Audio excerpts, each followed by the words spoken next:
하나님께서 우리에게 주시는 말씀은 에베소서 2장 4절부터 10절까지입니다. 에베소서 2장 4절부터 10절까지의 말씀입니다. 한 절씩 교독하고 마지막 절은 함께 읽겠습니다. 에베소서 2장 4절부터 10절까지입니다. 긍휼이 풍성하신 하나님이 우리를 사랑하신 그 큰 사랑을 인하여 허물로 죽은 우리를 그리스도와 함께 살리셨고 너희는 은혜로 구원을 받은 것이라. 또 함께 일으키사 그리스도 안에서 함께 하늘에 앉히시니 이는 그리스도 예수 안에서 우리에게 자비하심으로써 그 은혜의 지극히 풍성함을 오는 여러 세대에 나타내려 하심이라. 너희는 그 은혜에 의하여 믿음으로 말미암아 구원을 받았으니 이것은 너희에게서 난 것이 아니요 하나님의 선물이라. 행위에서 난 것이 아니니 이는 누구든지 자랑하지 못하게 함이라. 함께 읽겠습니다. 우리는 그가 만드신 바라 그리스도 예수 안에서 선한 일을 위하여 지으심을 받은 자니 이 일은 하나님이 전에 예비하사 우리로 그 가운데서 행하게 하려 하심이니라. 아멘. 오늘 그 큰 사랑으로 인하여 오늘 목사님 말씀 전해 주시겠습니다.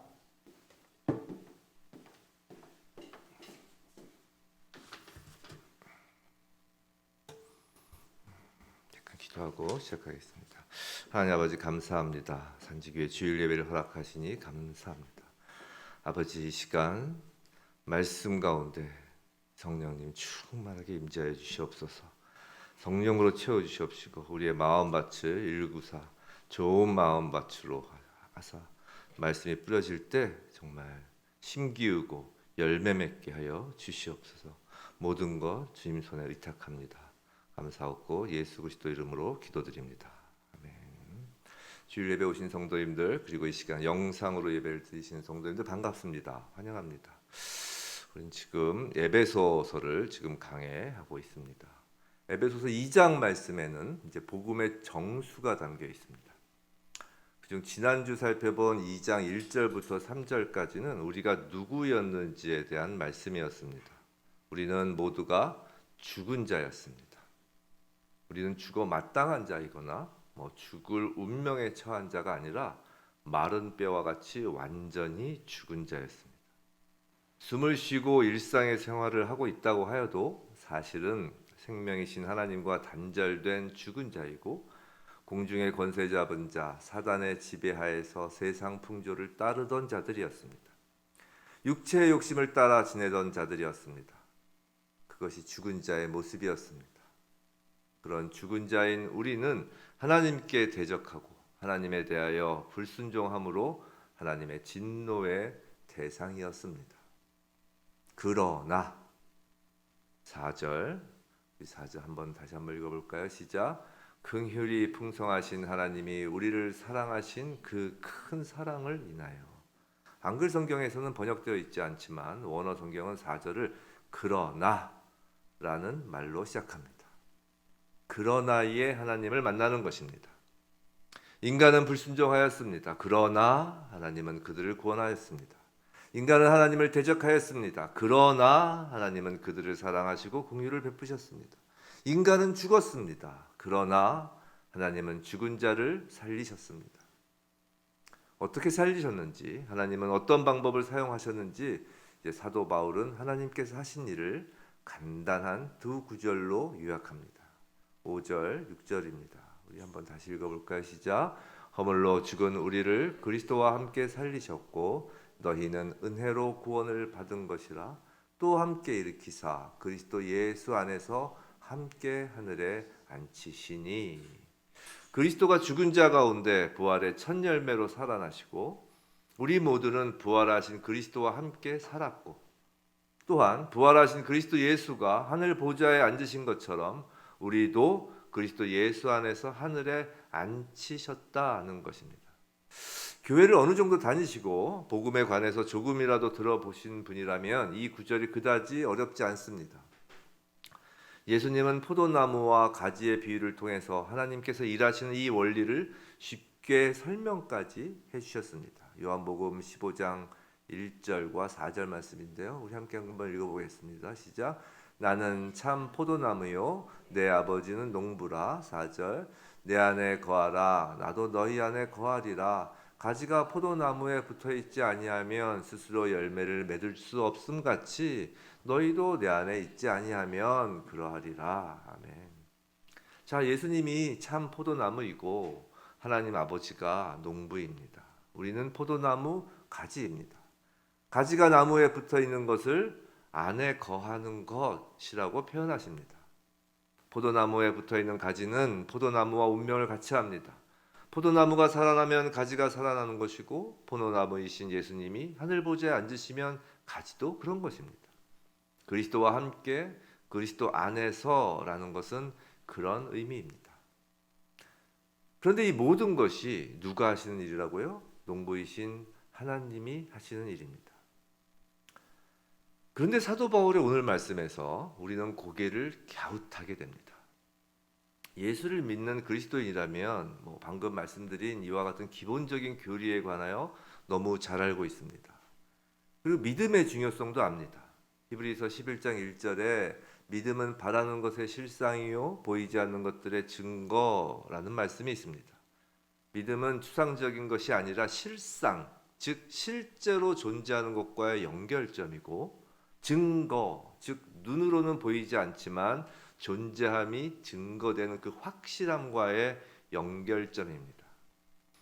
그래서 예수님이 십자가에서 죽으시고 사흘 만에 죽은 자 가운데서 부활하신 그 실제로 일어난 사건을 믿으면 그 믿음으로 예수님의 부활 사건, 산자로 옮겨진 사건에 우리가 연합하여 산자가 되는 것입니다. 이건 대부분의 그리스도인이 압니다. 그리고 그 연합의 교리는 계속하여 예수님이 부활하신 후에 하늘로 승천하셔서 하나님 우편의 영광 중에 앉아 계시며 그 사실을 믿음으로 우리도 연합하여 하늘에 앉혀질 것을 믿고 있습니다. 물론 그리스도인들에게 이와 같은 일은 분명히 일어날 것입니다. 그런데 바울은 오늘 말씀에서 살리시고 일으키시고 하늘에 앉히신 이란 하나님의 이 일을 모두 과거 시제로 쓰고 있다는 것입니다. 그는 여기서 이러한 일들이 우리에게 일어날 것이다 라고 말하고 있지 않습니다. 그런 일들이 일어났다고 말하고 있습니다. 하늘에 앉혀지는 일도 포함해서 말입니다. 이것이 미래 시제가 아닌 것에 우리는 갸웃하는 것입니다. 너희는 은혜로 구원을 받은 것이라. 성도 여러분, 여러분은 구원을 받았습니다. 예수를 믿은 자는 구원을 받았습니다. 여러분은 살리심을 받았고 일으키심을 받았으며 그 연합의 교리와 그 똑같은 방식으로 하늘에 앉힌 바 되었습니다. 그것이 일어난 일입니다. 그것은 하나의 예언이나 예고가 아니고 앞으로 일어날 일에 대한 소망이 아닙니다. 이미 일어난 일이라는 것입니다. 그럼 도대체 하늘에 앉힌 바 되었다는 것이 무슨 의미일까요? 이것을 깨닫기 위해서는 성경에서 말하는 하늘이 무엇인지 알아야 합니다. 고린도후서 12장에서 사도 바울은 조심스럽게 자신의 간증을 말합니다. 고린도서 12장 2절입니다. 우리 한번 읽어볼까요? 시작. 내가 그리스도 안에 있는 한 사람을 아노니 그는 14년 전에 셋째 하늘에 이끌려 간 자라. 여기서 그는 바울 자신을 지칭하는 말입니다. 자기를 자랑하는 것이 아니라 그라고 3인칭을 쓰면서 조심스럽게 얘기하는 것이죠. 그는 바울은 고린도 후서를 기록할 당시로부터 14년 전에 셋째 하늘로 이끌려 올라갔다고 말합니다.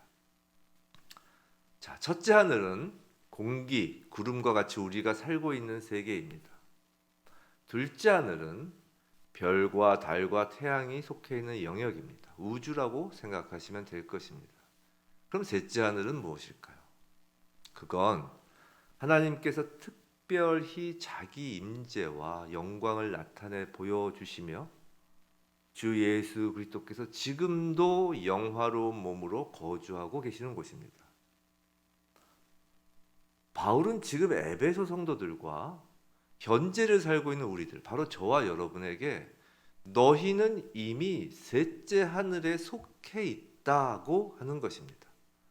하나님의 임재가 놀랍고 기이한 방식으로 나타나는 이 하늘 처소에 이미 속한 것이라고 말하고 있습니다. 하나님께서 우리를 살리시고 일으키사 전혀 새롭고 다른 곳에서 살도록 그 사는 영역을 이미 바꾸어 놓으셨다는 것입니다. 예수님이 계시는 곳으로 말입니다. 예수님께서 포도나무 가지를 다 잘라서 모두 이 땅에 내버려 두고 당신만 하늘에 계신 것이 아니라 성도들을, 교회를 예수님의 지체, 몸으로 하여서 예수님 안에서 함께 하늘에 있도록 하였다는 것입니다. 여전히 어렵죠? 이 말이 무슨 의미일까요? 이 말은 그리스도인들은 더 이상 이 세상에 속해 있지 않다는 것입니다. 우리가 그리스도와 함께 하늘에 있기 때문에 우리는 더 이상 사단의 지배 아래 있지 않으며 사단의 나라에 속해 있지 않다는 것입니다. 우리가 하늘에 있기 때문에 더 이상 하나님의 진노 아래 있지 않다는 것입니다. 그런데 이건 추상적이거나 뜬구름 잡는 것과 같은 이상적인 일이 아닙니다. 하나님이 우리를 일으키사 하늘에 앉히시는 일이 과거 시제로서 이미 우리에게 일어난 일이라는 것은 우리 삶의 실제적인 면에서 매우 중요하다는 것입니다. 실제적인 것이라는 겁니다. 오늘 본문 10절입니다. 10절. 우리 함께 읽어볼까요? 시작.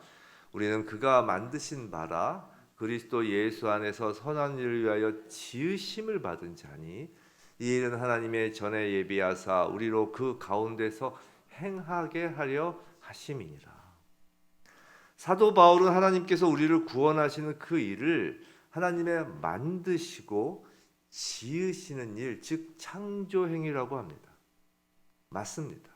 우리의 구원은 죽을 운명의 놓인 자를 살리신 것이 아니고 죽어 마땅한 자를 살리신 것이 아니고 완전히 죽은 자를 살리신 생명을 창조하신 일이기 때문입니다. 그런데 이렇게 살리신 데에는 목적이 있다는 것입니다. 그냥 다시 이 땅에 속한 사람으로 살라고 살리신 것이 아니란 것입니다. 방금 본 그 10절에서 그 가운데에서 행하라 해서 그 가운데에서 라는 말씀이 있습니다. 이 그 가운데에서라는 것은 영역을 의미합니다. 즉 하늘이란 영역을 의미하는 것입니다. 하늘에서 또 행하게라고 하십니다. 이 행하게는 즉 걸어가게, 한자어로 단일 행자죠. 걸어가게, 즉 살아가게 하기 위함이라는 것입니다. 즉 하늘에서 걸어가게, 하늘에서 살아가게 하기 위함이라는 것입니다. 하나님은 아무 목적 없이 우리를 살리신 것이 아니라 이 땅과 완전히 다른 영역인 하늘에서, 즉 하나님의 기이한 임재가 있는 곳, 예수님이 함께 계신 영역에서 완전히 다른 삶을 살아가도록 우리를 살리신 것입니다. 하늘에서 사는 것이 무엇인지 알기 위해서 그럼 조금 더 구체적으로 그 삶이 어떤 모습인지를 살펴보겠습니다. 오늘 본문은 그러나로 시작한다고 말씀드렸습니다. 그럼 그러나 이전과 비교하면 이해가 쉬울 것입니다.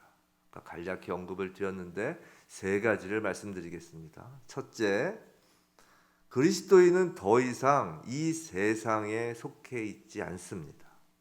그렇기에 이 세상 풍조를 따라 살지 않으며 더 이상 그 체제에 속해 있지 않습니다. 그리스도인에 관한 진리는 언제나 그가 세상에서 벗어났다는 것입니다. 그럼 이런 의문이 듭니다. 그럼에도 불구하고 여전히 육신을 가지고 이 땅에서 사는 것은 무엇인가? 우리가 이 땅에서 숨쉬고 매일의 일상을 하는 것은 무엇인가요? 라고 물으실 수 있습니다. 아까 믿음에 대해서 히브리서 말씀을 좀 말씀드렸는데 그 히브리서 11장은 믿음장이라고 해서 믿음의 선배들이 쭉 열거되어 있는 말씀입니다. 근데 그 믿음의 사람들을 히브리서 11장 13절 후반부에서 이렇게 말씀하고 있습니다. 한번 읽어볼까요?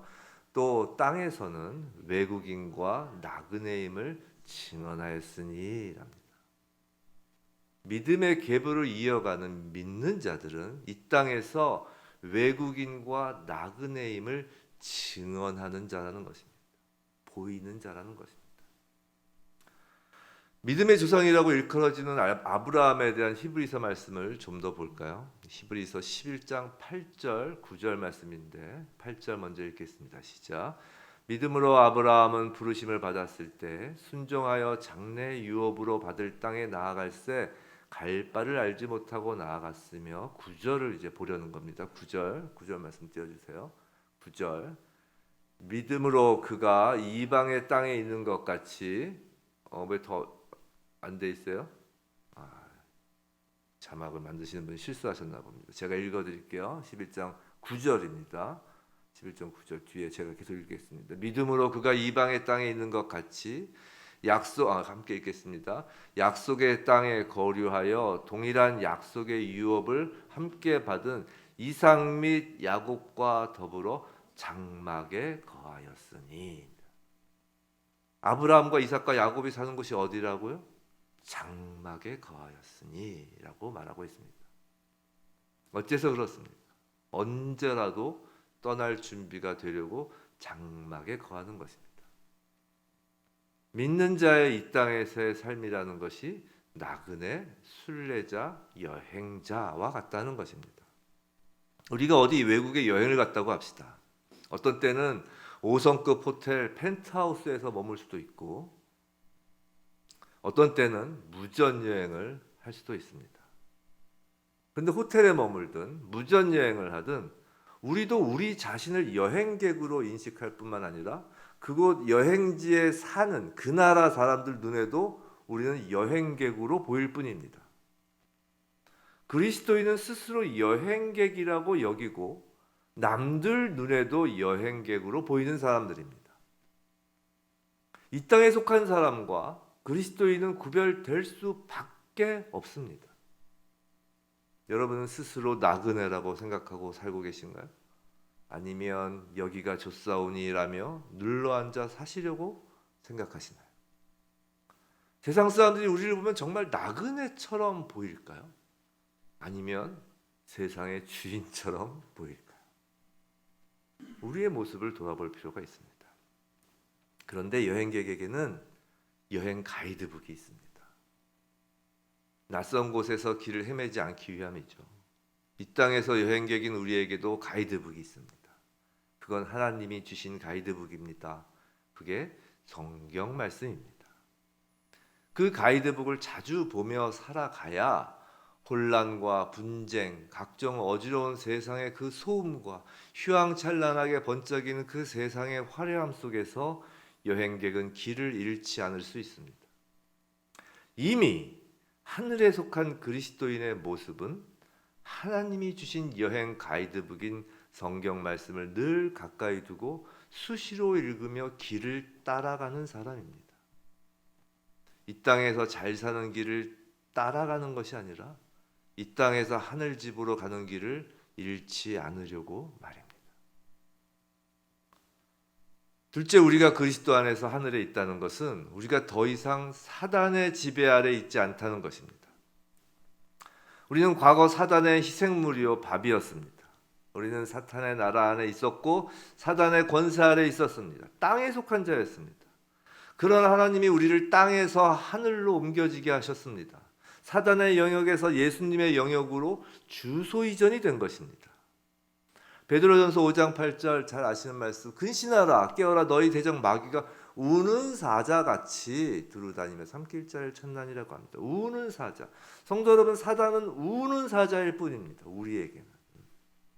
사단은 우리를 향해 고함치며 우리를 유혹할 수는 있습니다.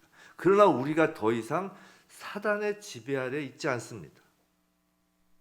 이것이 우리가 사단의 지배 아래 있지 않다는 증거입니다. 오히려 사단이 우리 위에서 이제는 전혀 권위를 갖고 있지 않습니다. 이미 하나님의 사랑하시는 아들의 나라로 옮겨진 그리스도인이기 때문입니다. 지금 우리가 어떠한 사람이며 지금 우리가 어떠한 위치에 있는가를 깨닫는다면 사단을 두려워할 필요가 없는 것입니다. 아니, 두려워하지 않는 정도가 아닙니다. 예수님이 사탄을 두려워하셨나요? 그렇지 않습니다.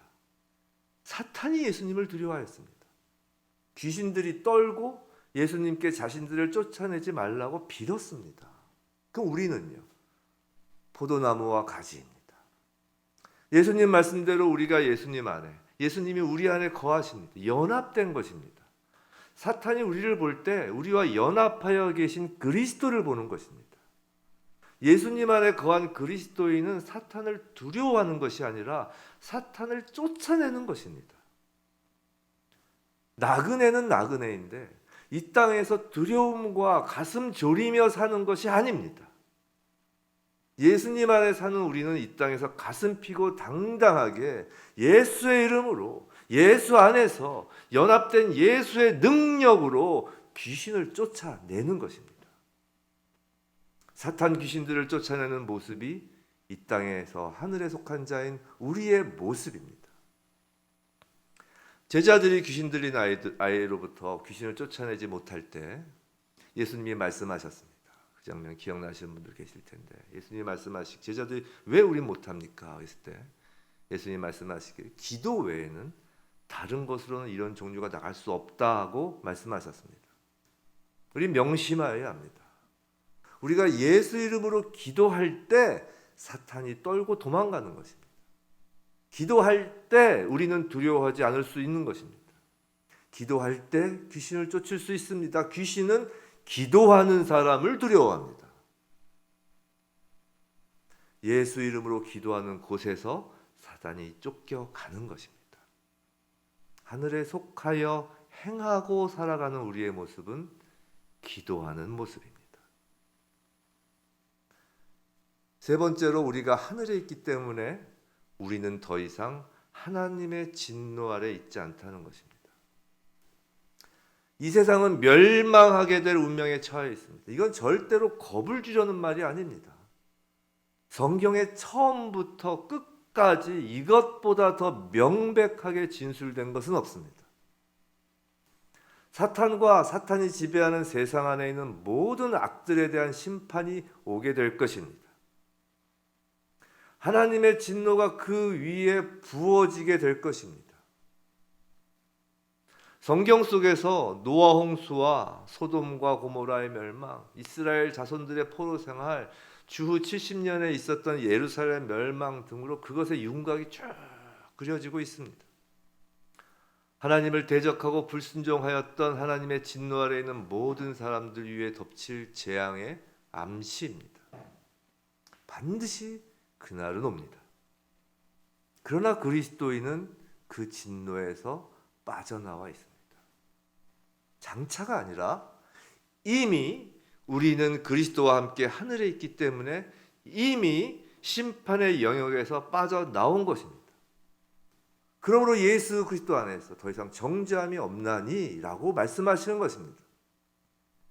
그렇다면 이처럼 하늘에 앉아 하늘의 심판, 하나님의 그 심판 영역에서 빠져나온 그리스도인들이 그럼 이 땅에서 하늘에 속한 우리가 이 땅에서 행하고 사는 모습은 무엇일까요? 예수님의 말씀입니다. 누가복음 11장 29절 함께 읽어볼까요? 시작. 무리가 모였을 때 예수께서 말씀하시되 이 세대는 악한 세대라. 표적을 고하되 요나의 표적밖에는 보일 표적이 없나니. 30절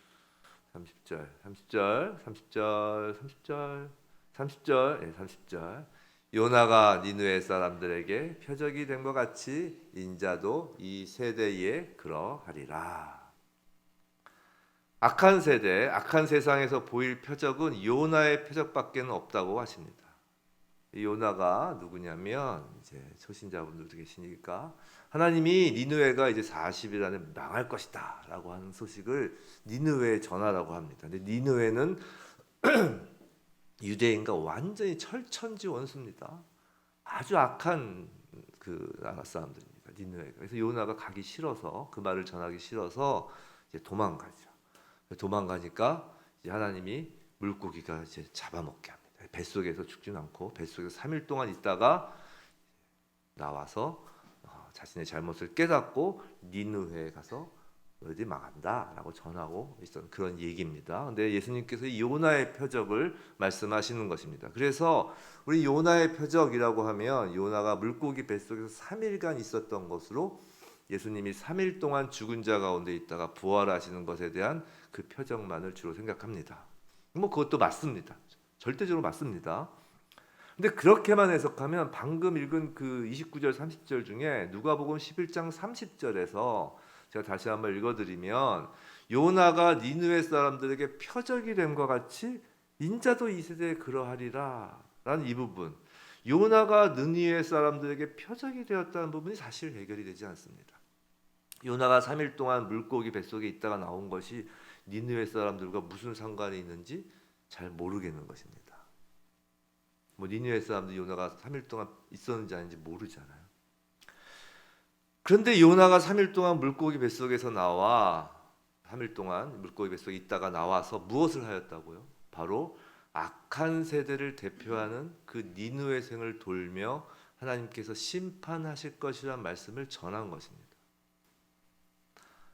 사실 악하기로 소문난 니느웨 사람들이 회개할 것이라는 기대를 요나는 하지 않았습니다. 그런 기대도 없었고 또 3일 동안 걸어야 하는 큰 성, 니느웨 성이 그 정도로 큰 성인데 그냥 그것을 하루 만에 다녔다고 성경에 기록합니다. 그러니까 씩 돈 겁니다.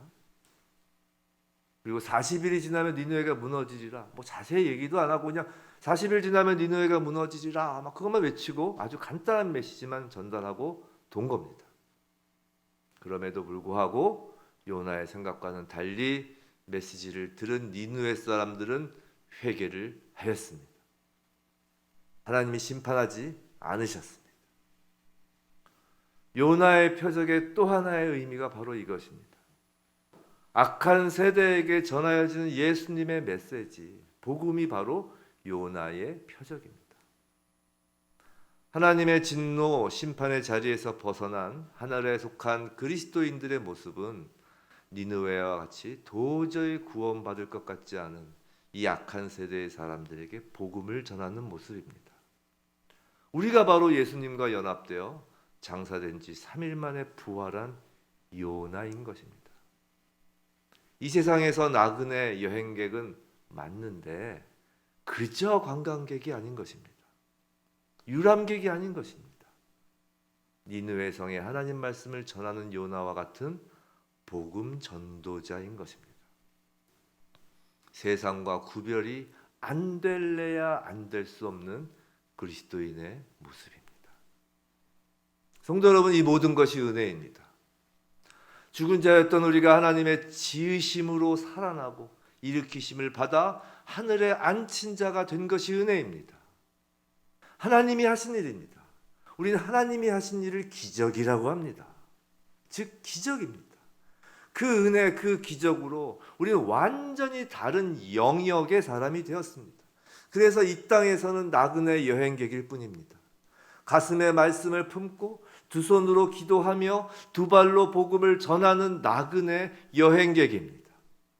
이런 우리의 모습도 모두 은혜입니다. 우리의 행실과 인격이 개입될 여지가 없는 하나님께서 만드신 기적적인 모습입니다. 여러분이 말씀을 품고 기도하고 전도하는 것이 기적이고 은혜이고 선물입니다. 그런데 가장 큰 은혜, 가장 놀라운 기적이 무엇인 줄 아시나요? 다시 그러나에 이은 오늘 본문을 시작하였던 하나님의 말씀을 보겠습니다. 4절 말씀입니다. 함께 읽겠습니다. 긍휼이 풍성하신 하나님이 우리를 사랑하신 그 큰 사랑을 인하여. 하나님의 가장 큰 은혜, 가장 큰 기적은 그러나 하나님이 우리를 사랑하신다는 것입니다. 하나님이 우리를 사랑하시는 것, 그것이 가장 큰 은혜요, 가장 놀라운 기적입니다. 이미 죽어서 마른 뼈가 된 우리를 하나님이 사랑하신다는 겁니다. 머리로 이해가 되시나요? 이미 죽은 우리를 사랑하셔서 독생자들을 내어주신다는 것이 이해가 되시나요? 그건 이해될 수 없습니다. 기적은 이해되지 않는 것입니다. 그 사랑 앞에서 나의 공로, 나의 헌신, 나의 행실을 은근슬쩍 내미시렵니까? 죽은 자가 무엇을 하나요? 모두가 하나님이 하신 일입니다. 거래도 아니고 대가도 아닙니다. 은혜는 일방적인 것입니다. 하나님께 왜 우리를 사랑하시느냐고 물어봐도 아무 소용없습니다. 이해될 수도 없고 전적으로 일방적인 사랑이기 때문입니다. 그런데 오히려 이 시간 하나님께서 우리에게 물어보실 수 있습니다. 하나님께서 저와 여러분에게 물어보실 수 있습니다. 왜 거친 세상 속에서 하나님 말씀을 붙잡고 나그네 이방인으로 구별된 삶을 살려고 하니? 라고요. 뭐라고 대답하시렵니까? 답은 하나님의 그 사랑 때문입니다. 또 물으십니다. 왜 기도하며 이 세상 속 어둠을 몰아내려고 하니? 그 답도 역시 하나님 사랑 때문입니다. 왜 목숨을 걸고 니느웨와 같은 악한 세대에게 복음을 전하려 하니? 그 답도 하나님 사랑 때문입니다. 그리고 하나님께서 마지막으로 저와 여러분에게 물으십니다. 예수님이 부활하셔서 베드로에게 하셨던 질문입니다. 너는 나를 사랑하느냐? 부디 긍휼이 풍성하신 하나님이 우리를 사랑하신 그 큰 사랑으로 인하여 일평생 아버지 사랑합니다 라고 대답하며 이 땅에서 하늘에 속한 자로서 살아가는 저와 여러분이길 주님의 이름으로 축원합니다. 오늘 말씀을 마치고 시작했던 불렀던 찬양 중에 두 번째 모든 상황 속에서 찬양을 부르고 함께 기도했으면 좋겠습니다.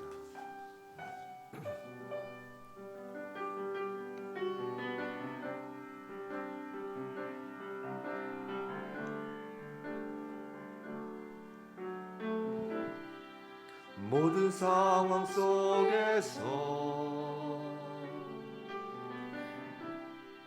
주를 찬양할지라.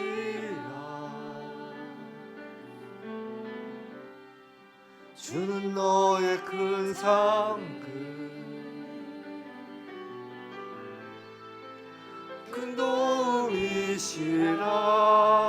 주의 얼굴 구할 때 주의 얼굴 구할 때 주의 영을 부사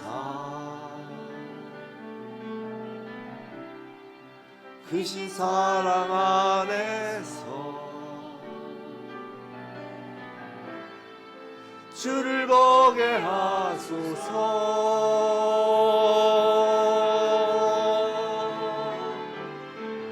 내 영혼이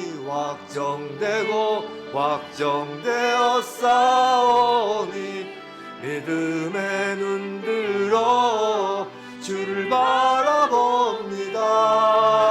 내 영혼이 확정되어 싸우니 믿음에 눈들어 주를 바라봅니다.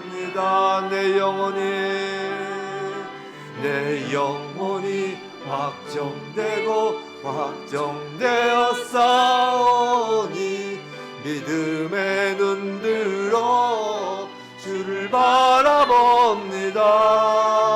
내 영혼이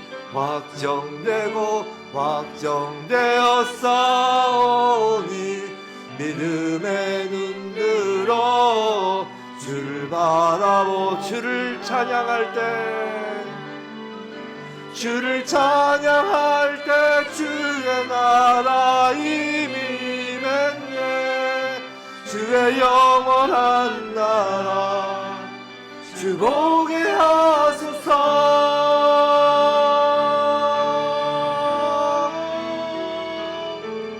내 영혼이 확정되고 확정되었사오니 믿음의 눈 들어 주를 바라봅니다. 내 영혼이 확정되고 확정되었사오니 믿음의 눈 들어 주를 바라봅니다. 이 시간 우리의 믿음의 눈을 들어 주를 바라보기 바랍니다. 우리의 확정된 의 영혼에 확정된 이 사실을 우리의 믿음의 눈을 들어 보시기 바랍니다. 살리시고 일으키사 하늘에 앉히신 이 확정된 일이 믿음을 통하여 내 삶 속에서 실제로 하늘 가운데 거하는 우리의 삶이 되게 해달라고, 이 시간 각자의 삶의 모든 영역이 말씀에 근거하여 이루어지게 해달라고, 우리 각자의 삶의 모든 영역에서 어두움을 기도로 물리치게 해달라고, 우리의 삶의 모든 영역에서 단 한 영혼이라도 더 구하고자 하는 하나님의 그 마음을 품고 복음을 전하게 해달라고, 우리 합심하여 내 삶의 영역이 하늘에 속한 영역이 되게 해달라고 합심하여 기도하시겠습니다. 하나님 아버지, 주 아버지, 이 시간 아버지 우리의 삶을 놓고 기도합니다. 아버지 감사합니다. 저에게 아버지께서 확정하신 이 아버지 저희의 위치 얼마나 감사합니다. 은혜입니다. 기적입니다. 아버지 그 무엇보다 아버지께서 저희를 사랑하여 주신다 하시니 감사합니다. 정말 사랑받을 것 하나도 없는 저희들을 아버지께서 일방적으로 무조건적으로 크신 사랑을 보내주시니 감사합니다. 아버지 그 사랑 때문에 저희가 이 땅에서의 삶이 아니라 하늘에서의 삶이 되게 아버지 인도하여 주시옵소서. 아버지의 말씀 붙잡겠습니다. 아버지 정말 이곳의 땅 삶이 주여 단순히 나그네뿐인 삶인 것을 깨닫고 아버지 저희가 하늘 본향으로 찾아가는 그 길을 잃지 않게 말씀 붙잡고 사는 여행객 나그네로 살게 하여 주시옵소서. 아버지 저희의 삶의 모든 영역에서 주인 되었던 것 있으면 이 시간 아버지 알려주셔서 주여 아버지가 저희가 돌이키게 해 주시옵소서. 주여 저희가 주인이 아니라 주여 아버지여 저희는 세상에서 객이오니 주여 아버지여 저희에게 장막만을 아버지여 장막이 있는지 확인케 하여 주시옵소서. 저희 마음 안에 마음의 장막이 있는지 확인하여 주시옵소서. 저희 마음 안에 아버지여 주여 아버지여 이 세상의 주인 되는 마음이 없게 해 주시옵소서. 아버지 저희가 기도하며 이 땅에서 아버지 이 땅에 있는 그 악한 영들을 물리치며 살아가는 하늘에 속한 자들 되게 해 주시옵소서. 저희의 삶 가운데 아버지들 기도가 있게 해 주시옵소서. 아버지 주여 아버지여 저희가 아버지 이곳에서의 삶이 주여 아버지여 단순히 관광객이 아니라 정말 아버지 복음 들고 요나가 되어 아버지 이 약한 세대 니느웨 성에 복음 전하는 하늘에 속한 아버지 자녀 되게 하시옵소서. 그 모든 것이 하나님의 그 사랑 때문이라고 고백하게 하여 주시옵소서. 하나님 아버지 이 시간 아버지께서 우리에게 말씀하시는 그 음성을 들었습니다. 우리를 사랑하신다는 말씀을 들었습니다. 그 사랑이면 족합니다. 아니 족하다는 말로도 그 사랑에 응답이 되지 않을 정도입니다. 그 족한 정도가 아니라 우리 자녀 그 사랑의 은혜가 정말 넘칩니다. 이해도 할 수 없고 염치도 없이 그 사랑을 그저 받았습니다. 십자가 사랑을 그저 받았습니다. 죽은 자였던 저희를 살리신 것만으로도 은혜가 넘치는데 일으키사 하늘에 앉히시기까지 하셨습니다. 긍휼이 풍성하신 하나님의 그 크신 사랑으로 인하여 하늘 가운데서 행하게 살게 하시니 감사합니다. 구별되게 하시니 감사합니다. 하늘에 속한 자로서 이 땅에서 하나님 말씀 붙잡는 나그네가 되게 하시니 감사합니다. 나그네이지만 주눅 들고 기죽는 나그네가 아니라 오히려 기도하며 이 땅의 권세자인 어둠의 영을 쫓아내는 그리스도인으로 살게 하시니 감사합니다. 우리가 이 땅에서 축배를 들고 내 배만 두드리는 인생이 아니라 이제 하늘에 속하였기에 요나의 표적을 니느웨와 같은 악한 세대에 보이게 하시니 감사합니다. 부디 하나님의 우리를 향한 사랑한다 나의 아들아, 사랑한다 나의 딸아 라는 음성에 우리 모두 성령 충만한 삶으로 저도 아버지를 사랑합니다 라고 응답하게 하옵소서. 아버지 사랑합니다, 이 고백이 입술로만 하는 고백이 아니라 행함으로 하는 고백되게 하옵소서. 아버지 사랑합니다.